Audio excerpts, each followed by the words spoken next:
নমস্কার সবাইকে, আমি Payel Chakraborty. Welcome to my channel nursing classes in Bengali. তো অনেক দিন ধরেই ভিডিও করা হয়নি, একটুখানি ফ্যামিলি স্ট্রেসে ছিলাম, তার সাথে কাজকর্ম সমস্ত কিছু নিয়েই একটু স্ট্রেসে ছিলাম। তো সবাই জানো যে জিএনএমের যে প্যানেল সেটা প্রকাশিত হয়েছে।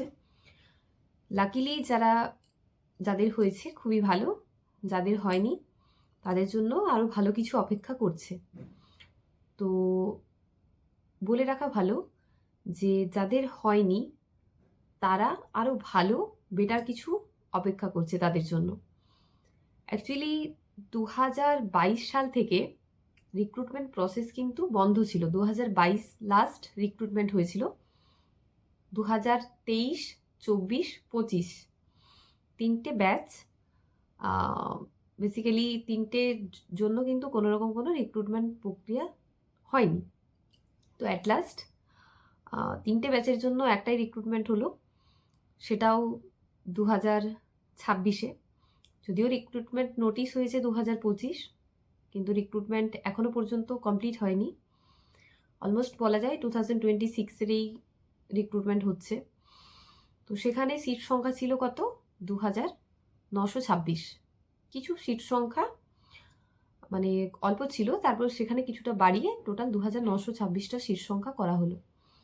তাতে কি হলো, যেরকমভাবে সাগরের মধ্যে শিশির পড়ে ঠিক সেইভাবেই সাগরের মধ্যে শিশির পড়ল। তো তার সাথে এলো সিবিটি, ইন্টারভিউ নাম্বার দুটো মিলিয়ে একটা মানে নিজেদের কাছে একটা জাস্ট লিস্ট যে কে কত পেয়েছে। তারপর আছে নর্মালাইজেশন। তো এই সমস্ত কিছুর মধ্যে একজন নার্স হিসেবে নিজেকে প্রতিষ্ঠিত করা আজকের এই জায়গায় দাঁড়িয়ে 2026 এই সালটাতে দাঁড়িয়ে সত্যি খুব কঠিন। তো অনেকের অনেক প্রশ্ন যে দিদি সেকেন্ড লিস্ট কি বেরোবে, বা কবে নাগাদ বেরোতে পারে, বা যে প্যানেলটা বেরিয়েছে সেই প্যানেলটা কবে রিক্রুটমেন্ট হতে পারে, এরকম অনেক প্রশ্ন আমাকে করেছে দেখলাম।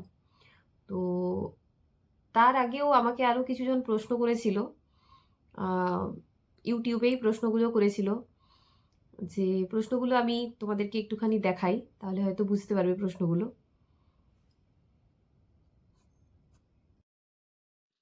তো এই তিনটে কোশ্চেন তাদের ছিল। তো তিনটে কোশ্চেনেই আমি একটুখানি দেখাই তোমাদের, এবং এই কোশ্চেনগুলোর অ্যান্সার আমি কিন্তু 1 মাস আগে বা 3 মাস আগে আমাকে একটা মেসেজ করেছিল। এগুলো আমি দিতে পারিনি তোমাদের মেসেজের উত্তরগুলো, কারণ আমার কাছে কোনো উত্তর ছিল না। তো প্রথমজন আমাকে জিজ্ঞাসা করেছে, দিদি ঝাড়গ্রামে অনেক সিএইচও আছে বিভিন্ন সাবসেন্টারে, কোথায় আপনার পোস্টিং? কন্ট্রাকচুয়াল পোস্ট তো এটা না। তো এটা একজন প্রশ্ন করেছে, সুদেশনা বলে একজন প্রশ্ন করেছে। 2 নাম্বার হচ্ছে, আপনি কি জিএনএম না বিএসসি, সিবিটি কি দিলেন? এটা একটা প্রশ্ন। এবং 3 নাম্বার প্রশ্ন হচ্ছে, দি ভাই তুমি কন্ট্রাকচুয়াল নাকি পার্মানেন্ট আছো, কবে জয়েন করেছো, প্লিজ রিপ্লাই দিও। তো এই ছিল তিনটে কোশ্চেন। এবার এই তিনটে কোশ্চেনের সাপেক্ষে আমি কিছু বলবো। তো প্রথম কথা হচ্ছে যে আমি পড়াতে খুব ভালোবাসি এবং পড়তেও খুব ভালোবাসি। পড়তে ভালোবাসি বলেই হয়তো আলোচনা করতে ভালোবাসি সবার সাথে, এবং আলোচনা করতে ভালোবাসি বলেই হয়তো অনেক কিছু জানতে পারি এবং অনেক কিছু জানাতে পারি। তো সেই জায়গা থেকে দাঁড়িয়ে আমিও তোমাদের মতোই 2022-এর পাস আউট ব্যাচের একজন ক্যান্ডিডেট ছিলাম। এটা যারা জানে না, অনেকে জানে না, যারা আমার কোচিংয়ে নিয়েছিল, কোচিংয়ে পড়তো, এবং অনেকে এটা জেনেই কোচিংয়ে নিয়েছিল যে দিদি 2022-এ পাস আউট করেছে, এটা সবাই জানে। কারণ আমার কাছে সুযোগ ছিল না একটাও, কোনো গ্রেড 2 পরীক্ষা বা চাকরির জন্য যে ইন্টারভিউ সেটা দেওয়ার সুযোগ আমরা পাইনি, একবারও পাইনি। তো সেক্ষেত্রে এসেছিল সুযোগ, একবার এনইউএইচএমের একটা সুযোগ এসেছিল, একটা নয় দুটো সুযোগ এসেছিল। তো হাওড়াটা খুব কাছেই ছিল, খুব কাছে বলবো না, তাও অনেকটা কাছে ছিল। তো এনইউএচএম এর জন্য হাওড়াটা যাওয়া হয়নি। কেন যাওয়া হয়নি? তার কারণ হচ্ছে, প্রথম যেহেতু আমি একজন জেনারেল ক্যান্ডিডেট, তোমরা সবাই জানো যে জেনারেলদের চাকরি পাওয়া খুবই টাফ এখনকার সিচুয়েশনে। তো সিএইচওর জন্য হঠাৎ করে একটা নোটিফিকেশন এলো, 2024 সালের কথা বলছি। নোটিফিকেশান আসার পর প্রথম যে সিএইচওর লিস্ট বার হয়, সেখানে দেখলাম পরীক্ষা দেওয়ার পর, ইন্টারভিউ দেওয়ার পর খুবই ভালো হয়েছিল। তো বিশেষ করে সেই প্রিভিয়াস সালের যে কোশ্চেনগুলো সেগুলোই পড়েছিল। তো সবাই যেরকমভাবে করেছে আমরাও সেরকমভাবে করেছিলাম, সিএইচওর জন্য সিলেক্টেড হয়েছিলাম। অত কিছু না ভেবে, মাথা মুন্ডু কিছুই ভাবিনি, সিএইচও পোস্টটাতে গেলাম। সিএইচও ট্রেনিং করলাম, 4 মাস ট্রেনিং করলাম। তো 4 মাস ট্রেনিংয়ে অবশ্যই 4 মাস ট্রেনিংয়ের পর যে রেজাল্টটা হাতে পাই, সেই রেজাল্টটা ফার্স্ট হয়েছিলাম। সিপিসিএইচ আমার আসানসোল থেকে করা, আসানসোল এনটিএস থেকে করা। তো সেখানে আমি ফার্স্ট হয়েছিলাম। আমার সাথে আরেকটি মেয়ে, পুরুলিয়া এনটিএসের মিতালি বলে একজন, তো আমরা দুজন ফার্স্ট হই। তো আসানসোলের পিএনও ম্যাডাম যিনি আছেন, সত্যি উনি খুব ভালো মানুষ, খুব ভালোবাসেন। আরেকজন হচ্ছে মানে মিতালিও খুব ভালোভাবে পড়াশুনো করেছিল। তো এরপর আসি যে কেন এনইউএচএম করলাম না। এনইউএচএম করলাম না তার কারণ হচ্ছে, আমার বাড়ি থেকে হাওড়া অনেকটা দূরে ছিল। সেই তুলনায় সিএইচও যে পোস্টগুলো হয় সেগুলো অনেকটা কাছে ছিল। তো সেই জন্যই কাছাকাছি করব বলে সিএইচওতে আসা। তো সিএইচও 4 মাস ট্রেনিং করার পর আমার কাছে একটা লিস্ট এলো, মানে কল এলো, ফোন দেখলাম যে আমার লিস্টে নাম আছে হাওড়ার। তাড়াতাড়ি মানে যে লিস্টটা দিয়েছিল সেখানে দেখলাম নাম আছে। তো সেটাতে কিছুদিন পর একটা কল আসে যে আপনি কি জয়েন হতে চাইছেন, এখন কি রিসেন্ট কোথাও জয়েন করেছেন? তো আমি বললাম হ্যাঁ, সিএইচও কোর্স করা আছে। তখনও কিন্তু সিএইচও জয়েন হয়নি, বাট সিএইচওর পোস্টিংটা জেনে গেছিলাম বা নিয়ে নিয়েছিলাম যে কোথায় হবে সিএইচও পোস্টিং। তো বেসিক্যালি যেহেতু আমি বাড়ি থেকে আসা যাওয়া করতে পারবো মানে কি, সেটাও বাড়ি থেকে 1.5 ঘন্টার রাস্তা। তো সেই ভেবে সিএইচওতেই থেকে গিয়েছিলাম। এরপর আসি যে 2022-এর আমি ব্যাচ। তো সিএইচও, আমার সিএইচও যে পোস্টেড আছে, আমি আছি ঝাড়গ্রাম ডিস্ট্রিক্ট। যে প্রশ্ন আমাকে করেছিল একটি বোন বা দিদি, যেই হবে না আর কি, তো আমাকে প্রশ্ন করেছিল, দিদি ঝাড়গ্রামে তো অনেক সিএইচও আছে, তো অবশ্যই আমি একজন কন্ট্রাকচুয়াল সিএইচও ছিলাম। কন্ট্রাকচুয়াল সিএইচওই আমি ছিলাম, এবং অ্যাজ এ কন্ট্রাকচুয়াল সিএইচও হিসেবেই আমি কোচিং করাচ্ছিলাম বা কোচিং করিয়েছি এরকম। তো আমার বলতে কোনো দ্বিধা নেই যে অনেকজন আমার সহপাঠী যারা আমাকে ভালোবাসতো এবং আমিও তাদেরকে খুব ভালোবাসতাম, অনেকে আমার কাছে মানে আলোচনা করতো, মানে পড়াশোনার জন্য কোচিংয়ে ছিল। তো আমি কখনো তাদের নাম বলিনি, মানে অনেকেই পড়াশুনো করতো সেখানে, ছোট থেকে বড় অনেকেই পড়াশুনো করতো। কিন্তু আমার সাথে সিপিসিএইচ পাশ করে বেরিয়েছে একই ব্যাচের ক্যান্ডিডেট, তারাও অনেকে আমার কাছে পড়েছে। তো তাছাড়াও আরও অনেক 1-2জন সিএইচও ছিল, তারাও কিন্তু আমাকে জেনেই পড়েছে, এবং আমি তাদেরকে জানিয়েই দিয়েছিলাম যে আমি একজন কন্ট্রাকচুয়াল সিএইচও। তো আমার একটা জিনিস বলার, যে কে মানে অ্যাকচুয়ালি তোমরা যখন কিছু কারোর মানে কোনো একটা জিনিসে যাবে বা কোনো একটা জিনিস কিছু নিতে চাইছো, তখন তোমরা একদমই বিচার করবে না যে কে কন্ট্রাকচুয়াল, কে পার্মানেন্ট, কে হাই স্ট্যান্ডার্ড, কে লো স্ট্যান্ডার্ড, এটা না। তোমরা তাদের নলেজ দেখে তাকে চুজ করবে। তার জন্য তুমি তার কাছে ডেমো ক্লাস চাইতে পারো, তার নলেজে তুমি 1-2 ক্লাস করে দেখতে পারো। ভালো না লাগলে তুমি সরে যাও। তবে হ্যাঁ, অনেক কোচিং আছে, সেখানে হয়তো তোমরা ডেমো ক্লাস অবশ্যই পাবে, কিন্তু তারা মান্থলি হয়তো সার্ভিসটা নেয় না, মানে একবারে ইয়ারলি পুরোটাই নিয়ে নেয়। কিন্তু আমার ক্ষেত্রে সেরকম কিছু ছিল না। আমি নিজে একজন কন্ট্রাকচুয়াল সিএইচও, তো অবশ্যই আমি সেই জায়গায় দাঁড়িয়ে, যেহেতু প্রথমবার আমি কোচিং স্টার্ট করেছিলাম, তো সেই জায়গায় দাঁড়িয়ে একটা মানুষের আর্নিং করতে কতটা কষ্ট হয় সেই কষ্টটা আমি বুঝি, প্রত্যেকের স্ট্রাগেলটা আমি বুঝি। তো সেখান থেকে দাঁড়িয়ে আমি মান্থলি একটা ফিস নিতাম, 200 ফিস। যারা দিতে পারতো না তারা 150 টাকা করেও আমাকে দিয়েছে, যার খুব অসুবিধে ছিল সে 100 টাকাও দিয়েছে, আমি পড়িয়েছি। তো আছে, অনেকেই আছে তারা চাকরিও পেয়েছে, খুব ভালো লাগে। তো ব্যাপারটা হচ্ছে যে আমার কাছে এইরকম প্রশ্ন কেন আসে যে একটা, আমি নাম বলবো না, একজন ছিল, তো সে টাকাটা পেমেন্ট করেছে, পেমেন্ট করার পর আমাকে কোশ্চেন করছে যে দিদি তুমি গভর্নমেন্ট থেকে জব করছো, মানে কন্ট্রাকচুয়াল নাকি পার্মানেন্ট? তো আমি একটা কথা বলি, এখন দাঁড়িয়ে তুমি যদি কন্ট্রাকচুয়াল আর পার্মানেন্টের নলেজ অ্যাসেস করতে চাও, তো যারা কন্ট্রাকচুয়াল তারা কিন্তু পার্মানেন্টদের থেকে কম কিছু যায় না। প্রত্যেকটা কন্ট্রাকচুয়াল সিএচওর হিউজ নলেজ আছে, প্রত্যেকটা কন্ট্রাকচুয়াল সিএচওর হিউজ নলেজ আছে, এবং প্রত্যেকটা কন্ট্রাকচুয়াল যে যেখানে কাজ করছে সবারই নলেজ অনেক বেশি।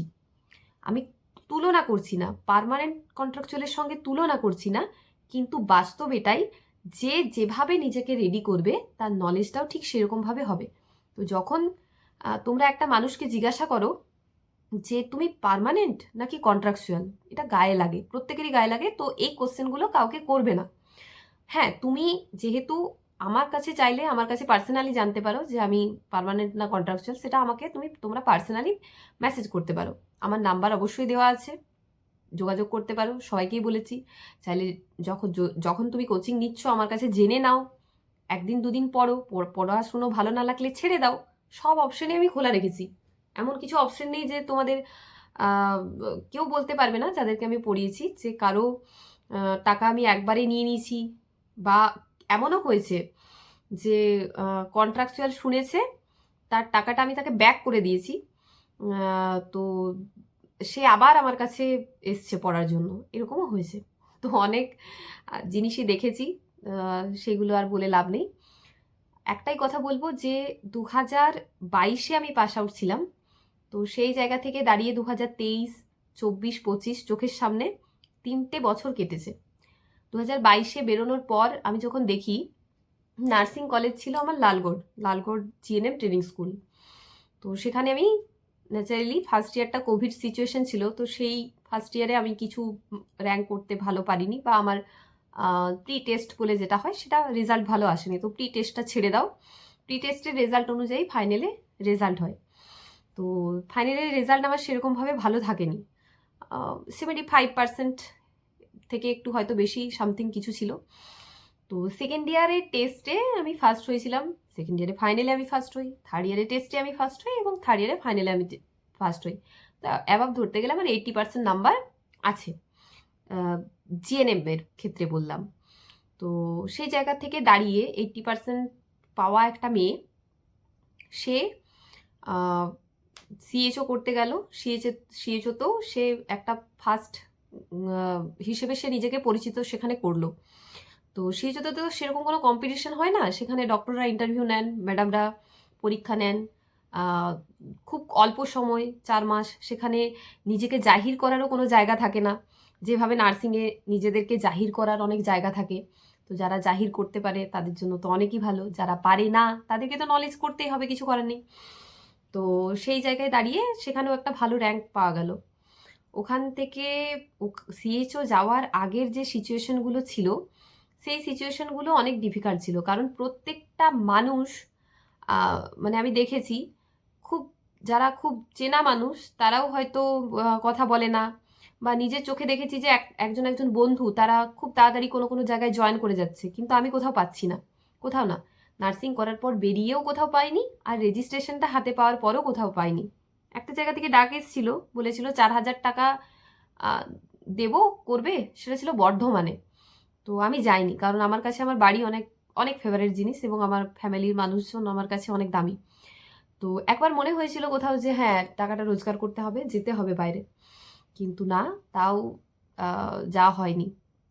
তো তারপর এই রকমভাবেই থাকতে থাকতে থাকতে থাকতে আমার মনে হলো যে আমার তো টার্গেট বা গোল কোনোদিনও নার্সিংয়ের পেছনে ছোটার ইচ্ছে ছিল না। তো আমি এলাম নার্সিংয়ে, ঠিক আছে, সবাই কিন্তু, অনেকে আসে নার্সিংয়ে নিজের ইচ্ছে নিয়ে, আবার অনেকে আসে যাদের ভালো লাগে না, তাও তারা নার্সিংয়ে আসে। সেই রকমই আমি একজন ক্যান্ডিডেট ছিলাম, যার নার্সিং সম্পর্কে না ছিল কোনো নলেজ, না ছিল কোনো ভালো লাগা, আর কি বলবো। তো first year, second year, third year, মোটামুটি ফার্স্ট ইয়ার সেকেন্ড ইয়ার আমার লাইফে অনেক বাজেভাবেই কেটেছে। আমার খুব কাছের কিছুজন বান্ধবী ছিল, যার নাম না বললেই নয়, অঙ্কিতা শিউলি। তো সেই শিউলি বলে যে বান্ধবী ছিল, সে এখন আর নেই। নেই মানে সে মারা গেছে। তো খুব পড়াশুনো হতো, সব কিছুই একসাথেই হতো, খুব মিস করি ওকে। তো একটাই কথা বলবো যে জীবনে সাকসেস সবার জীবনেই আসবে, কারুর আগে কারুর পরে, সময় এলে সবার ঠিকই হবে। তো বন্ধুদের লাইফটা না, বন্ধুরাই তোমাদের অনেক গ্রো করতে সাহায্য করে। আমরা একে অপরের জন্য কিন্তু দায়িত্ব নিই, প্রত্যেকটা বন্ধু প্রত্যেকটা বন্ধুর জন্য কিন্তু দায়িত্ব নেয়। নিজে কিছু করব, চুপচাপ করব, সেরকমভাবে খুব কম জনই পারে। কিন্তু সবার সাথে এই যে সময়টা আসছে, এই সময়টায় সবাই সবার সাথে ডিসকাস করে ডিসিশন নাও। এবং যারা পাওনি এই সময়টাতে, তারা কিন্তু যারা পায়নি তাদের সাথে কথা বলো, যারা পেয়ে গেছে তাদের সাথে কথা বলে নিজের সময় নষ্ট করো না, তাহলে সেটাতে তোমার মানে কনফিডেন্সটা একদম কম হয়ে যাবে। তো 2025-এর শেষের দিকে যখন নোটিফিকেশানটা বেরিয়েছিল, সেই নোটিফিকেশানে আমি যেভাবে কনফিডেন্সের সাথে আমার যারা ভাই বোনেরা ছিল, বা এক কথায় বলা যায় যে স্টুডেন্টসরা ছিল, স্টুডেন্ট বলতে আমি শুরু করেছিলাম এইটুকু দিয়ে। আমার যে এনটিএস আছে, লালগড় এনটিএস, তো ম্যাডামদেরও জানিয়েছিলাম যে এরকম একটা কোচিং শুরু করতে যাচ্ছি, ম্যাডাম আশীর্বাদ করবেন যেমন ভালোভাবে স্টার্ট করতে পারি। তো সবার আগে এলো কীভাবে আমি কোচিংটা শুরু করব। এমনি এমনি তো মানুষজন আমার কাছে কিছুতেই আসবে না, তাই না? তাহলে সেই জন্য একটা ইউটিউব চ্যানেল খুললাম, নিজের বসেই নিজের ঝুঁকেই খুললাম। ইউটিউব চ্যানেল খোলার পর মনে হলো যে আমি কি পারবো চ্যানেলটা মনিটাইজেশন করতে পারবো। তো অ্যাট লাস্ট নিজের পরিশ্রমে আমার বাড়ি থেকে এখান থেকে শিলদা 1.5 ঘন্টা রাস্তা যাওয়া এবং 1.5 ঘন্টা রাস্তা আসা, তার সাথে আমি একজন বিবাহিত মহিলা, সবাই জানো, দেখেছো। তো সেই 1.5 ঘন্টা 3 ঘন্টা, তার সাথে সিএচওর একটা হিউজ চাপ থাকে, তার মধ্যে ভিডিও করা, তার মধ্যে নিজের পড়াশুনো করা, তার সাথে সাংসারিক লাইফ তো আছেই। তো সেইভাবে ভিডিও করতে করতে একদম মানে চ্যানেলটা মনিটাইজেশন হয়েছে, তোমাদের জন্যই হয়েছে, সবাইকে অনেক ভালো লাগা রইল। তো ঠিক আছে, এই পর্যন্ত সবই ঠিক ছিল। তো সিভিটির যে কোশ্চেনগুলো হয়েছিল, সেই সিভিটির কোশ্চেনগুলো 6টা শিফটের কোশ্চেন হয়েছিল। তো সবাই নেক্সট আমাকে একজন জিজ্ঞাসা করেছেন যে আপনি কি সিবিটি দিলেন? হ্যাঁ, আমি সিবিটি দিয়েছিলাম, তোমাদের মতো আমিও সিবিটি দিয়েছিলাম। সিবিটি আমার সেকেন্ড দিন ফার্স্ট শিফটে ছিল। তো সেকেন্ড দিন ফার্স্ট শিফটে সিবিটিটা দিয়েছিলাম। মাঝখানে সিবিটি দেওয়ার কিছুদিন আগে আমি যাদেরকে পড়িয়েছি, মানে যারা আমার কাছে পড়তো, একসাথে আলোচনা করতাম, তো তাদেরকে আমি জানিয়েছিলাম যে আমার একটু এমার্জেন্সি কারণে এখন আমি কিছুদিন একটু বাইরে আছি। তো কেন বাইরে আছি, কি কারণে বাইরে আছি, সে অনেক কথা। ঘরেরই কোনো মানুষের কোনো সমস্যার জন্য আমি বাইরে ছিলাম, ঘরে থাকতে পারিনি এবং ভালো করে সেই দিকটাতে আমি নিজেও ফোকাস করতে পারিনি। সিলেবাস শেষ হয়েছিল, সবই ঠিক ছিল, কিন্তু আমি নিজে অতটা ফোকাস করতে পারিনি। তো অ্যাট লাস্ট পরীক্ষা খুবই বাজে হয়েছে, আমার বাজে হয়েছিল সিবিটির যে এক্সামটা ছিল, কারণ অর্ধেকগুলোর থেকে বেশি কোশ্চেন আমি জানি না আমি পড়েছিলাম কি পড়িনি। আমার মন ছিল না পড়ার, মাইন্ডের যে ব্যালেন্স সেটা হারিয়ে ফেলেছিলাম, পড়ার ইচ্ছে ছিল না, কোশ্চেনগুলো এক্সামে বসারও ইচ্ছে ছিল না, আর এক্সামটা দেওয়ারও ইচ্ছে ছিল না, তাও দিয়েছি, করে এসেছি যতটা পেরেছি। আর কোশ্চেনগুলো তো সব যে ইয়েগুলো ছিল শিফটগুলো, সবগুলোতেই কম বেশি টাফ, কম বেশি সহজ সব কিছু ছিল, কিন্তু ফার্স্ট শিফটের কোশ্চেনগুলো একটু টাফ ছিল, দুটো দিনেই টাফ ছিল, তারপরে এগুলো একটু মাঝারি ছিল। তো সেটা নর্মালাইজেশনে বোঝা গেছে যে কোন শিফটটা টাফ ছিল, কোন শিফটটা হালকা ছিল, সব কিছু বোঝা গেছে। তো আমি হাল ছেড়ে দিয়েছিলাম যে আমার হবে না, কারণ আমি জানি যে আমার এক্সামটা ভালো হয়নি। হাল ছাড়লেও আমি কিন্তু আমার নলেজ গেন করা বা নলেজ দেওয়া, এটা কোনোটাই ছাড়িনি। মাঝখান থেকে একটা গ্রেড 2 ইন্টারভিউর জন্য বিএসসিদের ক্লাস শুরু করলাম, বিএসসি এবং পোস্ট বেসিক বিএসসির জন্য, কারণ আমি যাদেরকে পড়াতাম তাদের অনেকে বিএসসি এবং পোস্ট বেসিক বিএসসি ছিল। তো খুব ভালো লাগে যখন তারা বলে, অনেকে আছে তো তাদের মধ্যে বেশ কিছুজন মানে কি 21 জনের মধ্যে 10 জন মতো এখন গ্রেড 2 প্যানেলে সিলেক্ট হয়েছে। তো তাদের জন্য অনেক ভালো লাগা রইল। তো তার ব্যাপার হচ্ছে যে আমি ভেঙে যাওয়া একটা মানুষ, সেই মানুষটা বিএসসিদের জন্য চেষ্টা করছে তাদেরকে পাইয়ে দেওয়ার। এবং আমি ছিলাম একজন কম্পিটিটর। আমি প্রায় 150 স্টুডেন্ট পড়াতাম জিএনএমের, এবং বিএসসি সবে মিলিয়ে 150 স্টুডেন্ট পড়াতাম। বিএসসিদের কমই ছিল, 20-21 জন মতো পরের দিকে হয়েছিল। তো জিএনএমের সংখ্যাটা ভালো ছিল। তো ওই 150 জনের মধ্যে প্রায় 100+ বলা যায়, 90+ বলা যায় যে ইন্টারভিউর জন্য ক্র্যাক করেছিল জিএনএম বিএসসি মিলিয়ে। যাই হোক, 85+ বা 90+ ওরকম হবে, আমার এক্সাক্ট মনে নেই কতজন, অনেকজন ছিল গ্রুপে। তো সেখানে অনেকজন, প্রায় ভালো সংখ্যক মানে একটা ক্যান্ডিডেট পাশ করে সেখানে। তো আমি খুব খুশি হয়েছিলাম যে প্যানেলে আমার নামটাও আছে, যে আমিও পাশ করেছি। তো বাড়িতে এসে বলেছিলাম হবে না। তো সেই জায়গায় দাঁড়িয়ে যখন বিএসসিদের প্যানেল লিস্ট বেরোলো, আমি দেখছি ওদের প্যানেলে অনেক যাদেরকে পড়িয়েছি সবার মানে ম্যাক্সিমামেরই নাম আছে, যারা মোটামুটি ভালো পড়াশুনো করতো অনেকেরই নাম আছে, অনেকের হয়নি দুর্ভাগ্যক্রমে। যাই হোক, তাদের জন্য আরও ভালো কিছু অপেক্ষা করছে হয়তো। তো নাম আছে, তো সেটা দেখে খুশি হয়েছিলাম। ঠিক আছে, আমার হয়নি ঠিক আছে, কিন্তু বাকিদের তো হয়েছে, এটাতেই আমি খুশি। আমার কিছু একটা আছে, সিএচও আছে, কন্ট্রাকচুয়াল সিএচও, ঠিক আছে। কিন্তু তবুও কোনো একটা জায়গায় আফসোস ছিল যে পরীক্ষাটা ভালো হয়নি। কিন্তু কেন ভালো হয়নি সেটার অনেক কারণ। মেন্টাল ব্যালেন্স যদি না থাকে বা মেন্টাল কন্ডিশন যদি ঠিক না থাকে, তুমি অনেক কিছু জেনেও অনেক কিছু করে দিয়ে আসতে পারবে না। তো বলছি না যে খুব ভালো আমি নাম্বার করে নিতাম, কিন্তু দুটো কোশ্চেনও যদি ঠিকঠাকভাবে করা যায়, সেখানেও র্যাঙ্কটা হয়তো 200 জনের আগে যাওয়া যায়, 100 জনের আগে যাওয়া যায়। এমনই সিচুয়েশন তৈরি হয়েছে সিবিটিতে। 1.5-এর জন্য 45 জনের নিচে নাম থাকছে। তো সেই জায়গায় দাঁড়িয়ে বিএসসিদের প্যানেল ক্লিয়ার হলো, ফোন করলো অনেকে, জানালো, খুব ভালো লাগলো। তো তারপর এলো জিএনএমদের জন্য প্যানেল। তো প্রতিদিন আমি জিএনএমদের জন্য ইন্টারভিউর জন্য ওদেরকে আমি রেডি করাতাম। ওরাও সবাই অনেক ভালো ট্যালেন্টেড ছিল, অনেকে 4 বছর, অনেকে 5 বছর কাজ করেছে। তো সেই জায়গায় দাঁড়িয়ে ওদের নলেজও খুব ভালো, প্রত্যেকের কাছে সেখানে নলেজ গেন করতো।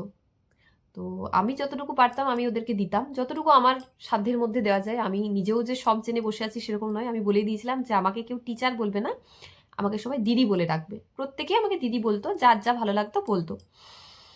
তো সেই জায়গায় থেকে যখন ওদেরকে আমি তৈরি করাচ্ছি, আমি তখনও জানি যে আমার হবে না, কারণ আমার সিবিটি ভালো হয়নি, আমার হবে না। আমি এটা নিজের দিক থেকে একদম কনফার্ম ছিলাম। ঠিক আছে, হবে না হবে না, ওদেরকে রেডি করি, ওরা করুক, ওরাই পারুক, এটা ভালো লাগবে। তো আস্তে আস্তে ওরা রেডি হচ্ছে। তার মধ্যে আরও অনেকে নতুন বেশ কিছুজন আমার জিএনএম গ্রেড 2 ইন্টারভিউর জন্য জয়েন করছে। আমার ক্লাসমেটরাও অনেকে জয়েন করেছে আবার। তো ভালো লাগার বিষয় এটাই। তো আস্তে আস্তে জিএনএমের প্যানেল লিস্টটা বার হলো। প্যানেল লিস্টটা বার হওয়ার পর দেখলাম যে আমি তো জানি যে আমার হবে না, অসম্ভব। সিবিটি ভালো হয়নি, ফার্স্ট সিফটি এক্সাম, মানে আমি এক্সপেক্টই করতে পারিনি হবে। তো কিছুক্ষণ পর উল্টাতে আমার একজন বান্ধবী আমাকে ফোন করেছে। বান্ধবীর নাম হচ্ছে বিউটি। আর একজন ফোন করেছিল পায়েল মহাপাত্র। দুজনেরই হয়েছে, দুজনেই খুব ভালো বন্ধু। তো ফোন করতে করতে বলছে, কিরে দেখলি তোর নামটা প্যানেলে আছে? আমি বললাম যে হ্যাঁ দেখলাম, কিন্তু র্যাঙ্ক তো অনেকটাই দূরে ছিল, অনেকটাই দূরে। মানে আমার যারা স্টুডেন্ট ছিল সবার র্যাঙ্ক অনেক উপরে। কেউ ওয়াসিমা, তার 84, আরও এক দুজন আছে যাদের র্যাঙ্ক আমার থেকে অনেক অনেক সামনে। আমারই যারা ভাই বোনেরা আছে যাদেরকে আমি পড়িয়েছি, তাদের র্যাঙ্ক অনেক সামনে। আমার র্যাঙ্ক আছে অনেক নিচে, জেনারেল ক্যাটাগরি, আমি জেনারেলের অনেক নিচে র্যাঙ্ক আছে। তো ভাবলাম তো র্যাঙ্ক তো দূরে আছে ঠিক আছে, কিন্তু নামটা তো আছে কি, মানে আমি নিজেই কনফিউজড যে আমার নাম আছে কিনা। ওরা বললো হ্যাঁ তোর নামটা আমি দেখলাম। বলছি আচ্ছা আচ্ছা ঠিক আছে তাহলে। তো আমার একটু আনন্দই হয়েছিল, কারণ একটা মেন্টাল ইমব্যালেন্সড বলা যায়, আমি সেই জায়গায় চলে গিয়েছিলাম পরীক্ষার আগে। সেই জায়গা থেকে বেরিয়ে ফ্যামিলি ক্রাইসিসের জন্যই, যাই হোক। তো সেই জায়গা থেকে বেরিয়ে যখন আজকে আমি দেখতে পাচ্ছি যে আমার নামটাও প্যানেলে আছে, যেখানে আমার খুব ক্লোজ বান্ধবীরা যেখানে পায়নি, মানে তারা সেই জায়গায় দাঁড়িয়ে তারা প্রচণ্ড পরিশ্রম করেছিল, প্রচণ্ড পড়েছিল। অবশ্যই আমিও, সবাই প্রত্যেকটা মানুষই এই জায়গার জন্য পড়েছিল, পড়াশোনা করেছিল খুব ভালোভাবে, কিন্তু লাকও একটা ম্যাটার করে। তো জানি না যে আমার ওই জায়গায় নাম আছে। আমার ইন্টারভিউটা খুব ভালো হয়েছিল, ইন্টারভিউটা খুবই ভালো হয়েছিল। পলি গাঙ্গুলি একজন ম্যাডাম ছিলেন, ইন্টারভিউতে ভালো বলেছিলাম, হয়তো ওনার জন্যই আজকে আমি এই জায়গাতে আছি। নাহলে হয়তো আমার সিভিটির যা নাম্বার ছিল সেই জায়গা থেকে দাঁড়িয়ে আমার আজকে এখানে আসাটা খুব টাফ ছিল। তো ইন্টারভিউ ভালো হয়েছিল বলেই যিনি নাম্বার দিয়েছিলেন হয়তো ঠিকঠাক ভালোভাবে জাজ করে নাম্বারটা দিয়েছেন। তো এইটুকুই বলবো যে এখন আমি কন্ট্রাকচুয়াল কি পার্মানেন্ট এই জায়গায় নেই, এখন আমি গ্রেড 2 যে প্যানেল আছে সেটাতে সিলেক্টেড হয়েছি, বাকি আর 5 জনের মতো যারা পেয়েছে তাদের মতো। তো প্লিজ এই কন্ট্রাকচুয়াল বা পার্মানেন্ট এই ভেদাভেদটা প্লিজ কেউ করো না। কারণ এই যে কন্ট্রাকচুয়াল বা পার্মানেন্ট কথাটা বলেছো, এটা যারা নতুনরা আছো তারাই বলেছো যে দিদি তুমি কন্ট্রাকচুয়াল না পার্মানেন্ট, তুমি নলেজ অ্যাসেস করো। তোমরা কেন বুঝতে পারছো না যে কন্ট্রাকচুয়াল পার্মানেন্ট কথাগুলো দুটো শুনতে খুবই খারাপ লাগে একজন সিএচওর কাছে। তোমরা যারা আছো তোমরাও যখন দেখবে না একই জিনিস, একই ড্রেস, একই কোয়ালিফিকেশন, তাও দুটো ভেদাভেদ আলাদা, এই জায়গাটা খুবই খারাপ লাগে, খুবই খারাপ লাগে। আমি তোমাদের বলে বোঝাতে পারবো না। আমি যাদের পড়াতাম আমি বলেছিলাম যে দেখো সিএচওটা কিন্তু ভালো পোস্ট নয়, ঠিক আছে, টাকা 25,000 24,000 পাবে, পার ইয়ার 1,000 টাকা করে বাড়বে, কিন্তু সিএচও কিন্তু বিরাট কিছু ভালো পোস্ট নয়। এটা আমি ওদেরকে বারবার বলেছি, যারা আমার কাছে কোচিং নিয়েছিল তারা সবাই জানে যে আমি ওদেরকে কেমনভাবে গাইড করতাম বা আমি ওদেরকে সঠিক তথ্য দিয়েছি কিনা। চাইলে তোমরা যদি আমার ব্যাপারে কোনো কনফিউশন থাকে তোমরা তাদের কাছ থেকে ক্লিয়ার করে নিতে পারো যে আমি তাদেরকে কোনো মিসগাইড করেছি কিনা। তো এইটুকুই বলবো যে কন্ট্রাকচুয়াল সিএচও পোস্টটা এখন সমাজে দাঁড়িয়ে খারাপ কিন্তু নয়, খারাপ বলা যাবে না, কারণ এইটার উপর নির্ভর করে অনেক মানুষের সংসার চলে। যাদের আছে তাদের আলাদা, কিন্তু যাদের কিছু নেই তাদের জন্য ওই 25,000 টাকাটাও কিন্তু অনেক টাকা। তো কন্ট্রাকচুয়াল পার্মানেন্ট এই কথাগুলো বলা বন্ধ করো, এগুলো কানে প্রচুর লাগে কন্ট্রাকচুয়াল সিএচওদের জন্য, প্রচুর খারাপ লাগে। কারণ যারা সিএচও হবে ম্যাক্সিমাম জন কিন্তু সবাই কন্ট্রাকচুয়াল সিএচওই নেবে। তো প্লিজ এইগুলো নিজেদের মধ্যে বলা বন্ধ করো যে কন্ট্রাকচুয়াল সিএচও, আর একে অপরকে তুই দিয়ে কথা বলা এইগুলোও বন্ধ করো। তুই তাকারি করে কথা বলাটাও কিন্তু নিজেদের মধ্যে শোভা পায় না। প্রয়োজন পড়লে আপনি দিয়ে কথা বলো, যেরকমভাবে একজন প্রাইমারি স্কুলের টিচার একজন প্রাইমারি স্কুলের টিচারকে বলেন, বা একজন হাই স্কুলের টিচার হাই স্কুলের টিচারকে বলেন, বা একজন ডক্টরসদেরকে বলেন, সেইভাবে নিজেরা নিজেদের মধ্যে সম্মান দিতে শেখো আগে। তুই তাকারি তুমি না করে কথাগুলো আপনি দিয়ে বলো। আপনি দিয়ে বললে সেই কথাগুলো তুমি তাকে যতটা রেসপেক্ট দেবে সেও তোমাকে ততটা রেসপেক্ট দেবে, এবং তুমি বাইরের মানুষের কাছেও ততটাই রেসপেক্ট পাবে। তোমরা যদি নিজেরা নিজেদের মধ্যে আপনি কথাটা না বলো তাহলে একজন এএনএম দিদিও তোমাকে তুই বলবে, একজন আশা দিদিও তোমাকে তুমি বলবে বা তুই বলবে, যে কেউ তোমাকে তুই বলতে পারে বা তুমি বলতে পারে।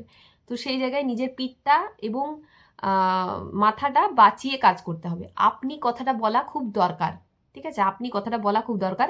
বেসিক্যালি আমি পছন্দ করি না, মানে যে যেভাবে পছন্দ করে, কিন্তু ওই জায়গাটা ওই কথাটার মধ্যে অনেক রেসপেক্ট আছে, এবং তুমিও সবাইকে আপনি দিয়ে সম্বোধন করবে তোমার যে ফিল্ড আছে সেই ফিল্ডে। তুমি কথা বলার দরকার নেই, এবং কন্ট্রাকচুয়াল পার্মানেন্ট বিভেদ করারও কোনো দরকার নেই। তো অনেক কিছু কথা বলে ফেললাম। আমার যদি কোনো কথা ভালো লেগে থাকে তোমাদের, তাহলে অবশ্যই সেইটাকে ভালোভাবে কাজে লাগাতে পারো। কিন্তু ওই কথাগুলো যেগুলো আমাকে জিজ্ঞাসা করা হয়েছিল সেগুলো আমি রেখেছিলাম ঠিক এই দিনটার জন্যই, যে দিনটাতে আমার নামটা প্যানেলে উঠবে এবং আমি তোমাদেরকে কথাগুলো বলতে পারবো। বাকি যারা আমাকে যা কিছু জিজ্ঞাসা করেছো দেখবে আমি কিছু না কিছু তাদেরকে অ্যান্সার দিয়েছি, শুধু এই 3টে কথাই বাদ রেখেছিলাম যে সঠিক সময় এলে অ্যান্সার দেবো। তো মনে হলো যে আজকেই সেই সঠিক সময়, যেখানে আমি আমার কিছু কথা এক্সপ্রেস করতে পারি তোমাদের, তো সেই কথাটুকুই বললাম। আর রইল বাকি সেকেন্ড প্যানেলের কথা। তো সেকেন্ড প্যানেলের মানে এই যে রিক্রুটমেন্টের যে লিস্টটা এসছে, সেই লিস্টটা শোনা গেছে যে 26-27 তারিখের মধ্যে প্যানেলটা ক্লিয়ার হবে। তো 26-27 তারিখে যদি ক্লিয়ার না হয় তাহলে ট্রান্সফার যেগুলো আগে সবাই করে রেখেছে সেই ট্রান্সফারগুলোকে আগে ক্লিয়ার করবে, এবং তারপর ট্রান্সফার হয়ে গেলে প্যানেলটা মার্চে ক্লিয়ার হবে। তো হতে পারে 26-27 তারিখেই প্যানেল ক্লিয়ার হবে, আর না হলে মার্চে ক্লিয়ার হবে। তো দেখা যাক এখন কখন কি হয়। কারণ এখন ওপর মহল থেকে কালকে মিটিং হয়েছে, তো ওনারা যেভাবে ঠিক করবেন সেভাবেই হবে। আমাদের কাছে আজকে খবর এলো, তো সেইটুকুই তোমাদের কাছে জানালাম আর কি। তো ঠিক আছে, সবার ভালো থেকো, সুস্থ থেকো। আর যদি কোনো কোশ্চেন থাকে অবশ্যই আমাকে কমেন্ট করে জানাতে পারো। আজকের ভিডিওটা এই পর্যন্তই রইলো। দেখা হচ্ছে তোমাদের সাথে নেক্সট ভিডিওতে। আর সেকেন্ড প্যানেলের ব্যাপারে আমি নেক্সট একটা ভিডিও দেব, সেই ভিডিওতে তোমরা দেখে নিও, ঠিক আছে?